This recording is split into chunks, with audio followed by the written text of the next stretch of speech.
IGN's coverage of BioWare's upcoming RPG of the year. I'm calling it right now. It's going to be as big as Baldur's Gate 3. Dragon Age: The Veilguard.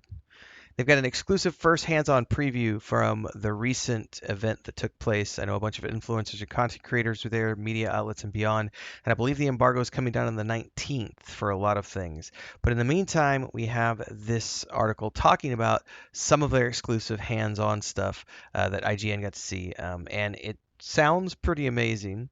From what I've seen and heard rumors of, I'm really looking forward to hearing this individual's perspective on things. I know for me, this game is in there. It's in my top three most anticipated games of the year. One was Star Wars Outlaws, which we already played. Then there's this one, and upcoming is Indiana Jones and the Great Circle. Avowed was on the list, as was Kingdom Come Deliverance 2, but those got pushed back till next year. So this one for me, I think this will probably be the biggest RPG that I've played since Rogue Trader in December, which was a phenomenal game if you haven't played that. But I always get a ton of enjoyment out of Dragon Age games. I love BioWare as a company. I have always been ride or die with them, including for Andromeda and Anthem. Hate is gonna hate, but I had fun in both of them. And I'm really looking forward to the Veilguard. So expect to see continued coverage for me. And if you're new here and you haven't already done so, there is a playlist down below where you can check out my previous reaction videos and other articles on Dragon Age: The Veilguard as we continue our march towards launch. And I will absolutely be streaming the shit out of this game come launch time here on YouTube and over on Twitch. Daily multi-streams happen, generally speaking, 9 or 10 in the morning Central Time, and then again at around 5 or 6 p.m. in the afternoon Central Time, usually for about 2 to 3 hours. This is my day job. I am full-time, so hopefully we'll see you in one of the next streams or videos that I do. I play a lot of games, so there's going to be other stuff that happens before the Veilguard, plus news articles. Stick around. You'll have fun. Anyway, let's move on with the IGN coverage. It's been 10 long years since Dragon Age Inquisition, and the expectations for the next game in the series, Dragon Age: The Veilguard, seem impossible. A full decade, a bevy of behind-the-scenes changes, and an interesting start to its marketing campaign made me a little worried for my most highly anticipated game of the year. I admire you. What you've been through would break most people. But one of my biggest concerns, based on early previews, was that it could be headed in the direction of being a linear action game rather than its more open-world predecessor. While Dragon Age is known for... So that kind of makes me wonder, I'm interrupting for a second, because I've heard a lot of that, and I always wonder because the game is, the series is always iterated, right? Dragon Age Origins was different from Dragon Age 2, which was different from Dragon Age Origins, and I fully anticipate this game, as we've seen, to be different than its predecessors. So I've always been kind of mystified by that, but the individuals who have had that sentiment around, oh, I'm worried it's not going to be like Dragon Age, and it's like, well, what is Dragon Age?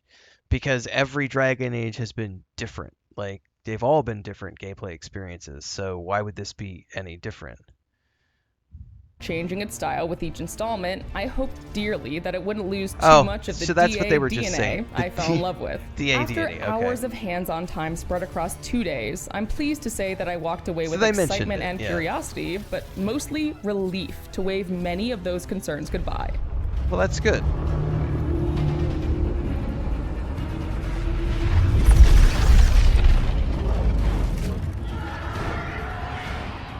My time with the Veilguard covered a wide smattering of things, including the incredibly expansive character creator, the introductory quests, a faction mission, and a companion quest a little deeper into the game. But I was mostly pleased with my ability to just explore Northern Thedas and all its gorgeously designed glory, experiencing a setting in Dragon Age lore that we've really only heard about. To be clear, the Veilguard isn't the open-world playground that Inquisition was. As game director Corinne Bush has previously stated, it's more mission-based. But what impressed me after the first few hours was how much exploration can still be done in the various regions, as well as the impact the player character, Rook, can have on those regions.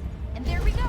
Well, that's what, in Dragon Age Inquisition, even if the zones are going to be smaller than Dragon Age Inquisition and its missions as opposed to areas, and even in Inquisition you could have an impact on an area, because you had main quests that went through there, but you still had all, like, especially if you wanted to go for, like, the crystals, was what they're called, the Veil, I forget what they were called now. Veil crystals, weren't they? It's been a while. Anyway, there was lots of stuff you could see and do there. So it sounds like they're just carrying that over, even if they've sort of taken the idea of Rather than having big sprawling areas, we're going to keep everything linear mission based. It's good to know that there's still exploration taking place within those. That's something. Consider it something of a mix of Dragon Age 2 and Inquisition, the more streamlined approach of the former with the geographically and socio-politically diverse world of the latter. Okay. Oh, that looks amazing. Of course, some of the bigger art style, combat, and gameplay changes will be subject to personal taste. But after my time with the Veilguard, I left feeling like these 10 long years just might have been worth the wait. Oh, they're absolutely worth the wait. If you love BioWare, it's been worth the wait. As fans have already seen from the first gameplay trailer, players are dropped right into the city of Minrathous in the middle of the action as Solas prepares a ritual that will devastate Thetis. Luckily, our old friend Varric has recruited you to help, and it barely takes a couple of minutes for the game to put the focus on Rook. By the way, the hair looks really good. I love their art style. After a surprisingly concise story recap from Varric, there are a number of aspects the Veilguard starts easing you into. For one, the combat. Gone are the days of Dragon Age Origins' more CRPG-inspired tactical system, offering a style that's a mix of quick action and a mechanic. Well, I want to pause here because this is where I've seen this before. I mean, especially if you've played Mass Effect recently, whether it's the Legendary Edition or Andromeda, this is sort of, they're riffing off of the Mass Effect combat system and they're bringing that over into Dragon Age, and there's nothing wrong with that. I love bringing up the menu, selecting things, doing combos with other characters.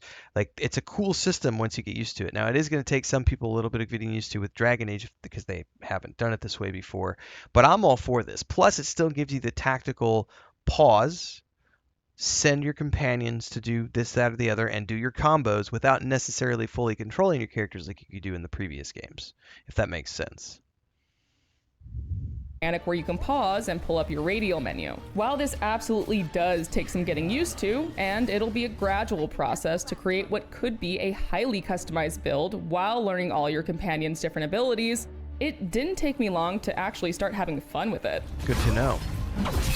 I largely played mage and rogue builds during my hands-on time, and also quickly started to lean on certain companions' abilities. For one, the mage healing ability was essential. For one particularly difficult remnant, I basically established a pattern where I was only using Balara's mana to heal me, dodging and playing it safe when it got too risky. Nev's ability to slow time was also one I kept returning to, offering a bit more control on the battlefield when the situation got a little too fast-paced. And for you glass cannon builds out there, you'll want to have a warrior around to taunt your enemies out of your way. No problem. Like a whole lot in the Veilguard, combat revolves around your companions, even though you can't fully take control of them like in previous Dragon Age games. Finishing combos. Different companions have different combo options together, and there are certainly opportunities to build team synergy. Oh, and you'll want to listen to your companions in combat too, as they'll occasionally drop some useful hints. Oh, nice. The dodge animation looks really good. Your dialogue choices, your Rook's background, and the frequent decisions you make are immediately important, which shouldn't be too surprising for fans of BioWare games. The dialogue wheel is back, of course. It never went anywhere. As is the approval-disapproval system. We haven't got a lot of time. Varric said you had a lead on Solas? You get right to the point. But I was surprised to see that the Veilguard actually explains the consequences of some of your dialogue choices in very clear terms. See, you say that. It's a variation of the so-and-so will remember that system, but more specific. But we do have Nev's location now, so... Take, for example, my first confrontation with Solas, aka Fen'Harel, aka the Dreadwolf. I chose a more sarcastic, humorous approach with him, and at the end of our confrontation, text on the side of the screen informed me that I have traded verbal jabs with Solas. Alright, that's cool. Responsibility now. It was far from the only occurrence of this sort of text, and it leaves me curious as to how your relationships with various characters will build and branch out over time based on your attitude. Speaking of consequences, it quickly became clear to me that there would consistently be tons of choices in the Veilguard that'll have lasting results. It probably sounds like I'm stating the obvious here, but I got the sense that even more of these kinds of choices might be peppered throughout than the usual BioWare game. Right at the beginning, for instance, I made a choice that led to Harding getting injured, and she was still bruised up for the remainder of the next couple hours. I felt like a real jerk about it, and that was probably the point. Dragon Age the Veilguard seemed to be telling me, right from the start, that I'm going to feel like a jerk a lot. You don't slow down for much, Only if you do make you? jerky Without decisions. spoiling too much, you'll also be able to see some of your progression and choices in the environment around you as well. But once introductions were out of the way, it was time to explore the wide world of Thetis and see its past and present collide. Nice. Shall we? Yes, we shall. Let's do go. this.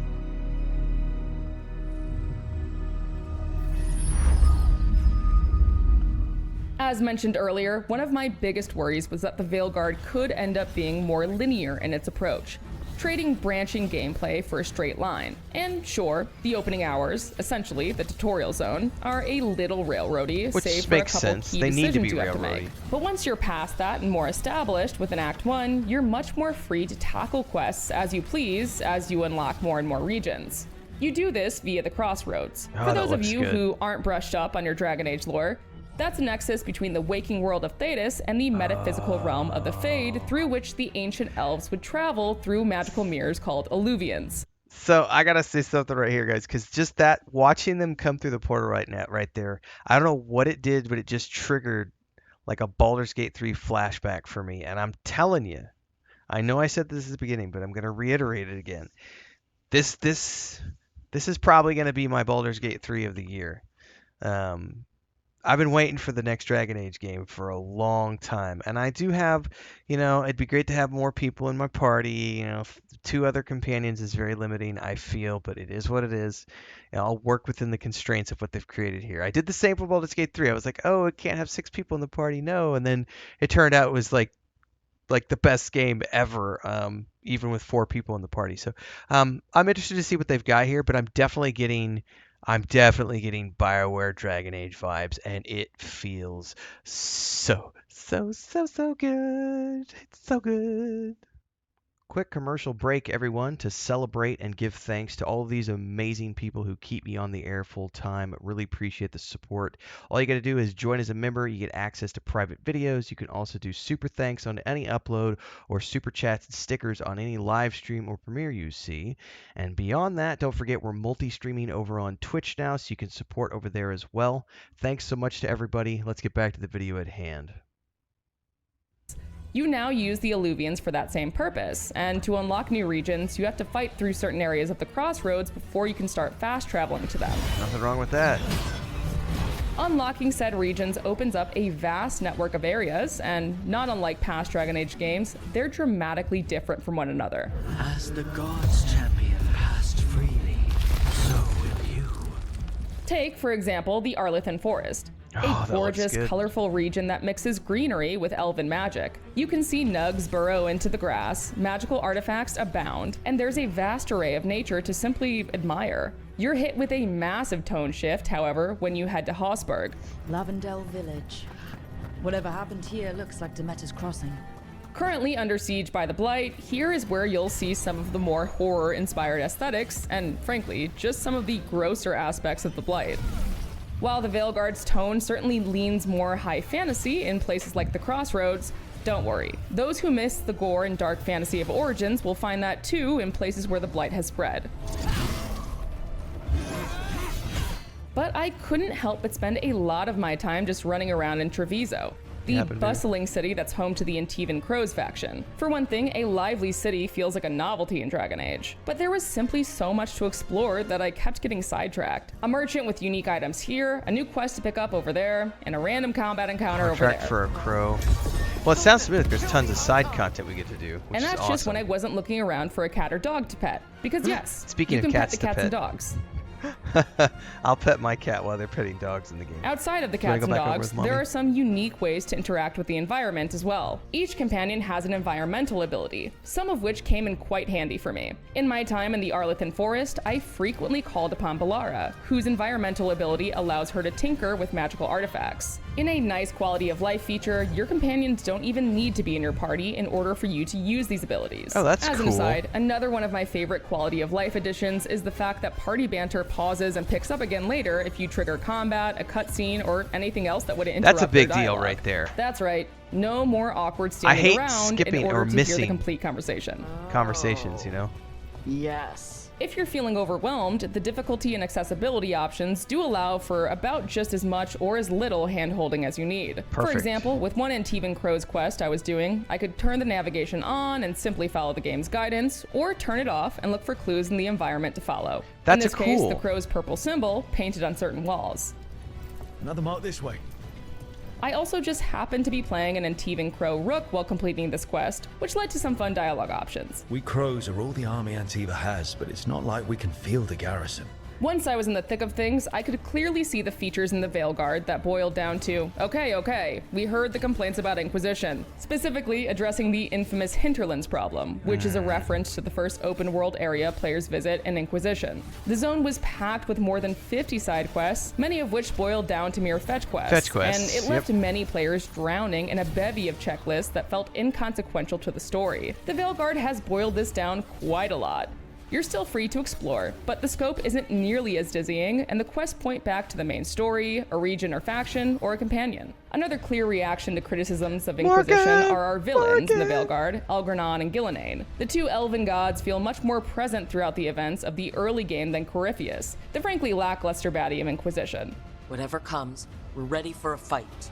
Words easily said, but rarely proven. While there's a whole lot more Thedas to see and talk about, I'd be remiss if I didn't bring it back home to the Lighthouse. I totally romanced Morgan in my first playthrough. She was awesome. Claudia The Fleck, Lighthouse will likely be the most important location legendary of Veilguard, in that role, serving as the hub for you and your companions. Each one of your companions has their own room, and conveniently, a light shines outside of their door when they have a cutscene I've heard available. that they Once you get further into customize Act their 1, rooms it certainly too, starts to feel more based lived on in, and things you can that happen discover during some the pretty game. charming character quirks. For example, I found that Emmerich's skeletal assistant Manfred enjoys spending time on the balcony, and we even got a few games of rock, paper, scissors in.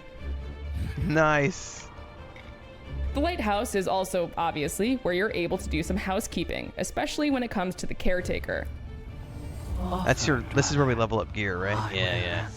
This wildly helpful spirit is always standing by to help you enchant and upgrade armor for you and your companions. But I found the Lighthouse somewhat symbolic of one of the biggest challenges this game is facing, bringing in new players while honoring the now incredibly vast lore that Dragon Age has built across the games, comic books, short stories, and more. Basically, if you were worried that the name change from Dragon Age Dreadwolf would mean less Solus, think again. His history, along with the history of the other elven gods, is baked into the Lighthouse, and you learn more and more about the threat you face as you unlock Solus's murals with various wolf statues. Perfect. You even get to see some of his memories firsthand. They need gods who can protect them. We are not gods. You will learn that. As a lore nerd, I very much appreciated this, as well as the various other callbacks to series history. The Origins fans will likely love the Grey Warden heavy quests, and we already know the Inquisitor will be involved in some way, as you can recreate them and select your world states in the character creator. Nice. But I do wonder if it'll overwhelm new players, which BioWare certainly seems to be courting with its action-heavy combat system. That's why it helps, at least, to have something of an outsider like Rook to take the helm of the Veilguard. Plus, the scrappiness of Rook reminded me a bit of playing as Hawke in Dragon Age 2, rather than the more Chosen One-esque protagonist of the Warden in Origins. I can't wait. I'm playing a ranger. In that short, looks really cool. lot's changed in Dragon Age the Veilguard, but there was so much I was relieved to see stay. The focus on companions and romance, the rich lore, and a gorgeous world to explore. It goes without saying that there's still a ton of the Veilguard that I haven't seen, especially if it's as big as Origins and Inquisition, and it certainly seems That means like it. 100-hour After plus finishing my gameplay. preview, I found myself even more eager to dive into it, and much more hopeful that this could be the God, hit it looks BioWare amazing. needs. Well, I'm on board 1,000,000%, guys. Like, this for me is definitely Game of the Year material, and I mean, this is definitely what us BioWare fans have been waiting for a long time. Those of us who have been here from the beginning, this has been an amazing franchise to follow. I just am so excited about this. This hands-on preview looked great. I cannot wait. I know out of the people that I follow, I know I saw Wolfheart was there. I know like Luke Stevens was there, and I forget what that one other girl's name who was there, who was big on Baldur's Gate 3. Anyway, some of the people I follow along with and pay attention to are there, and they've got videos that are going to be coming out on the 19th, I believe, when the embargo comes down. I can't wait to see more. Obviously, any footage that comes out, I'll be doing reaction videos too as I get ready to play the game along with all of you. So don't forget to like, subscribe, hit the bell icon so you never miss an update. Daily streams here and on Twitch. We're going to play a lot of games between here and the Veilguard. Hopefully, we'll see you in the next one. Until then, stay safe. Happy gaming, everybody.